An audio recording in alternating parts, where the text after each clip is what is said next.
What's up guys, and welcome back to the channel. So in today's video, we've had the keys to this all new 2022 Cadillac CT4-V Blackwing for a week, and I have been having a heck of a lot of fun with it. So in today's video, after filming a few others and spending some days so far with this car, I wanted to talk about, is this the American BMW M3? So in the sports performance sedan category, I think the M3 has pretty much been the legend and the benchmark. It's been around for decades and a lot of people really like it. I'm a big fan of it, and over the last 2 years, I've become a pretty big BMW fan. However, Cadillac has had the CTS-V from back in the day, which has been more of a four-doored muscle car, but now I think Cadillac is really stepping it up and giving some people like me something really awesome. You can get the CT5-V, which will have a supercharged V8 to give you that American muscle car sedan, but then the CT4, it's a little bit toned down, a little bit smaller, twin turbo V6 engine, and it makes the same horsepower, 470 something, comparing it to a BMW M3. So it's a pretty good competitor as far as performance. And when you look at BMW's cars, the M340i, the M3, and the M3 Competition, this is right smack dab in the middle. And pricing, this one is $76,000, fully loaded with $5,000 interior, thousands of dollars worth of carbon fiber. But you can spec this as little as an M340i or up to an M3 Competition. So price point, I think Cadillac made this thing spot on. So let's take a quick look at the car. Of course, it is a stunning car. I absolutely love how sharp it is. You got the carbon fiber wing in the back, the wheels, the Brembo brakes. I mean, there is nothing ugly about this. It is absolutely beautiful. And then the interior, like I said, a $5,000 interior with the upgraded bucket seats. And you can see carbon fiber and everything. I mean, Cadillac, they really did a heck of a good job. So with all that said, let's hop behind the wheel.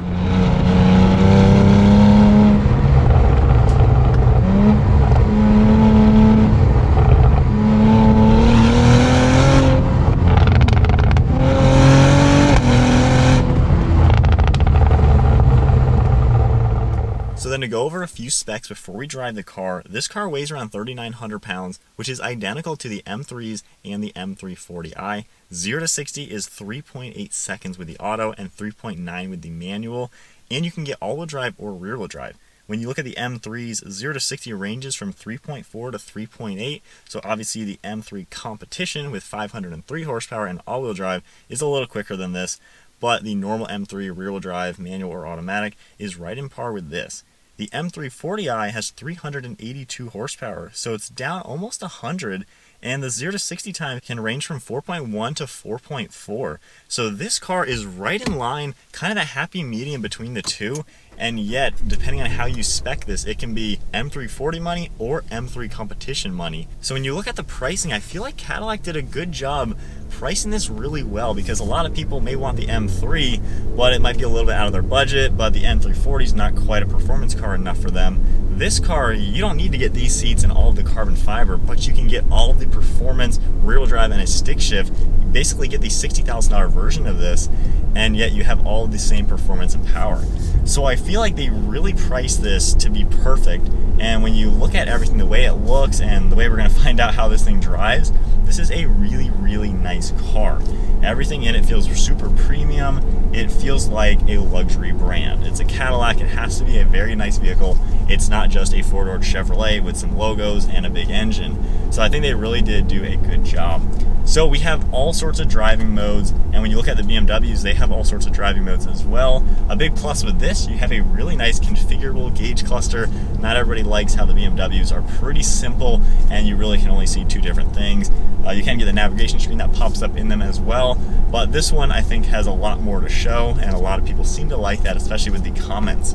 So we have all of our driving modes, and I like when you go into the track mode, you get a huge digital display. It looks super cool, and then we can toggle up our traction control. We'll go into dry, and we're in manual. Man, it does make some really good sounds even in the stock configuration, and I can't imagine tuning this up a little bit. I think with another 50 horsepower, this thing would be a serious monster. I'm a big fan of turbos. And I think this is a really good platform. Just like with an M3, that's a twin turbo inline six. This, you get a twin turbo V6. And I think you're going to have all the same modification potential. You know, you get magnetic ride suspension, so the handling is really good and the ride quality is really nice. So you can, I think, really dial this up just like you can an M3. And unlike the M3, I don't think anybody's going to think this is ugly. I mean, I'm not a hater of the M3. I think it looks pretty cool. But this car really does turn heads in a good way 100% of the time, especially in this electric blue. It is a stunning color and just looks so sharp with all of Cadillac's sharp lines. Even the interior has like the V logos in it, the seats and everything. Very, very sharp car.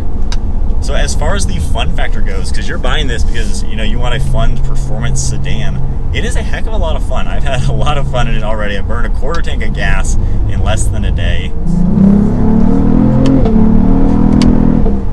It's not a slow car. I mean, it's really quick, adequately powered. Whew. Yeah, actually, it's pretty darn quick.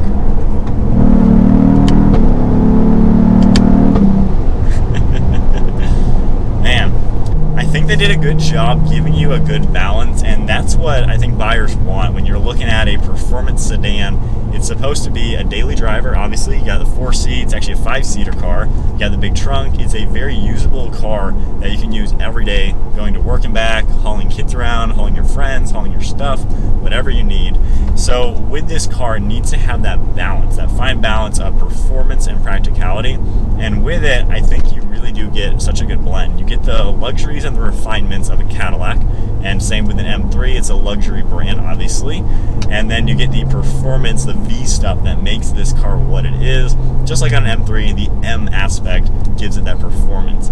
So I really think Cadillac nailed it with creating a fantastic competitor. Before driving this, I didn't really ever consider it because I didn't really know about it. And now that I've been driving it and playing with it a little bit, it's a car I would absolutely put on the list to buy just because I think it is another fantastic alternative. Not to really say one car is better or worse than the other. I think both offer a heck of a lot.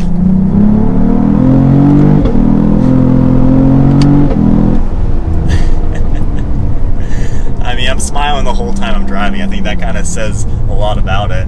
But the fact that you can get this in a manual, all-wheel drive, you know, whatever you want, just like the Beamer, I think that's a really smart decision because people who are buying this, it's not all about that straight line performance. I personally could really care less about even 0 to 60 time, drag strip driving. I've done that a few times and it's a heck of a lot of fun, but the mountain road trips, that's where I do a lot of mountain road trips, and I need my car to be tossable and well balanced. And I think with this car, the performance is very well balanced. I'd still want another 50 horsepower out of it, but with mods and tuning, obviously that could happen. But I think the handling setup with the magnetic ride, the drive modes, the steering, and the big Brembos, wow. It rockets you out of turns, like it really does. Wow. This thing handles really well. Wow. Seriously, like, wow. The Europeans have been on top of the M3. It's just such a benchmark car. But America, this thing rocks. I think the handling is what is really surprising. It's a family sedan at the end of the day, but you can play with it. You forget that there is a whole rest of a car behind me with back seats, doors, and a big practical trunk. It wraps around you to where you feel like you're in a sports car, and I think that's what this car is supposed to do. If you want a fun performance sedan, it needs to be a car that can do those two things. It can be that family sedan, but then when you're in all the sport modes, only focusing on what is ahead of you on the road, it turns into a performance car to where, you know, you don't even think about the rest of the car. It's just a fun sports car. And honestly, I'm not the biggest fan of torque converter automatics. I would still buy this in a manual just because it's available, but this is one of the better torque converter automatics. It doesn't really feel like a normal one. It doesn't have that little bit of lag in the slow speed when you first get up and going. It just seems like it's a very direct transmission. And even being a 10-speed, again, I'm not the biggest fan of that many gears in a car. It's impressive how it does have that performance side. Let's try sharp turning radius is good enough. That's good. But it's very snappy, and the first few gears are long enough to actually enjoy ringing it out. Some cars that have so many gears, you hit red line, you shift, you shift, you shift. It's just so many gears up top. The Mustang's kind of like that, even the Camaro with the 10-speed. This car doesn't do that. Your first, maybe second through fifth, they feel like normal gears to where you can actually play with them and you're not just shifting a million times. Once you get 7, 8, 9, 10, that's when obviously they're much shorter gears for economical reasons, highway cruising and stuff like that. They really did a good job. And I like the sound too. I'm sure some of it is piped in through the speakers, but the exhaust does make real sounds back there. It sounds like thunder.